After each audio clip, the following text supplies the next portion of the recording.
Tollywood star యాక్టర్స్లో ఒకరైనటువంటి icon star Allu Arjun తాజా సినిమా పుష్ప 2. మొదటి నుంచి అందరిలో ఎన్నో అంచనాలు ఏర్పరిచిన ఈ సినిమా డిసెంబర్ 5న గ్రాండ్గా ఆడియన్స్ ముందుకొచ్చింది. Icon star Allu Arjun title role పోషించిన ఈ మూవీలో నేషనల్ క్రష్ రష్మిక మందన్న హీరోయిన్గా నటించగా, క్రియేటివ్ డైరెక్టర్ సుకుమార్ దీన్ని గ్రాండ్ లెవెల్లో తెరకెక్కించారు.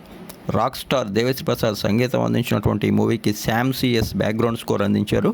మైత్రి మూవీ మేకర్స్ బ్యానర్పై నవీన్ ఏర్నేని, వై రవిశంకర్ భారీ స్థాయిలో అత్యధిక వ్యయంతో హై టెక్నాలజీతో నిర్మించినటువంటి భారీ నిర్మాణ విలువలు కలిగిన ఈ మూవీలో ఐకాన్ స్టార్ అల్లు అర్జున్ యాక్టింగ్కి అందరి నుంచి విశేషమైనటువంటి రెస్పాన్స్ లభిస్తోంది.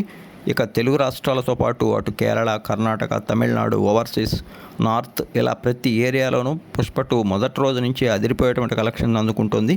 ముఖ్యంగా నార్త్ ఆడియన్స్ అయితే అన్ని ప్రాంతాల్లో ఈ మూవీకి నీరాజనాలు పడుతున్నారు. ఇటు తెలుగు రాష్ట్రాల్లో కూడా మూవీ బాగానే కొనసాగుతుండటంతో టీం అయితే ఆనందం వ్యక్తం చేస్తోంది. అసలు విషయం ఏమిటంటే పుష్ప 2 మూవీ మొత్తంగా గడిచినటువంటి 10 రోజుల్లో వరల్డ్ వైడ్గా 1292 కోట్ల గ్రాస్ కలెక్షన్ అందుకున్నట్లు మేకర్స్ కొద్దిసేపటి క్రితం అఫీషియల్గా ఒక పోస్టర్ను అయితే అనౌన్స్ చేశారు. మరోవైపు ఈ సినిమా ఓవరాల్గా 1500 కోట్లకు పైగా కలెక్ట్ చేసేటువంటి అవకాశం ఉందని ట్రేడ్ పండితులు అభిప్రాయపడుతున్నారు.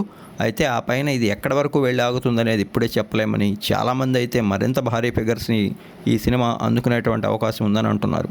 అల్లు అర్జున్ పెర్ఫార్మెన్స్తో పాటు Sukumar taking, Devi Sri Prasad songs, background score, high technical values, camera, photography వంటివి కూడా ఈ సినిమాకి ప్రధాన బలాలుగా చెప్పవచ్చు. మరి ఓవరాల్గా పుష్ప 2 మూవీ ఎంత కలెక్ట్ చేస్తుందో తెలియాలంటే మరి కొద్ది రోజులు వెయిట్ చేయాలి.